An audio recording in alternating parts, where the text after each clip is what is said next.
your affect will be, if your affect is like this, Yes, oo. if your affect is there, blood. Yung I was asking kasi, hindi pa napapasok yung atma, wala pang jivatma. Kasi yung mga latecomers kasi dito, I just want, although meron akong sagot dun sa first question, I just forgot exactly your words tungkol sa in relation to brotherhood. For me kasi, wala pa kayong minimension na atma.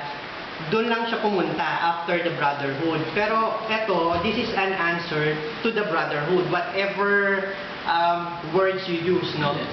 Kasi ang sagot ko doon, makikita natin yung expression ng brotherhood na yun before this atma doon sa invocation ni Annie Besant, which is, O hidden light, vibrant in every atom. It's every atom.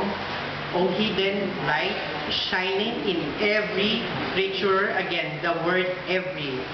O hidden love, embracing all in oneness. All and oneness. So doon pa lang,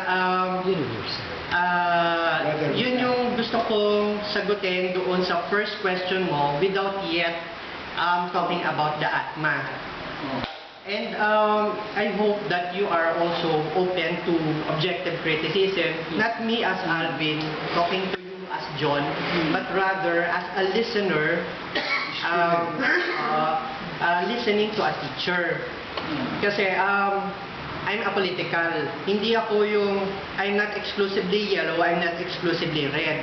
Pero one of the lessons that I've learned is from Amy Marcos. Ang sabi niya kasi, kinakailangan kapag nakikipag-communicate tayo, kung halimbawa tayo, kausap natin masa, alam dapat natin yung mga salitang bibitiwan natin ay pangmasa din. Magiging, magkakaroon tayo ng relevance doon sa taong kausap natin. Of course, kasi kanina, nagamit yung word na real, no? Yung comment ko lang kasi doon, although I'm also aware of, in theosophy, we have the objective reality tsaka ultimate reality. Which is, yung ultimate reality na yon unaffected by the physical manifestation. Ngayon, I guess it was not clarified when you said na what is real to you. Etong chair na to o yung idea or concept ng chair. Kasi even if you ask me na I'm studying theosophy and I'm aware of these two definitions in theosophy, I would still say what is real to me in the ordinary sense of the word real is the chair.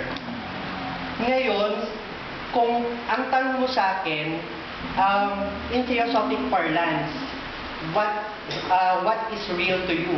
The chair or the concept of the chair? Siguro, we cannot assume kasi na pag gumamit tayo ng word, alam na natin lahat kung ano yung definition niya sa theosophy.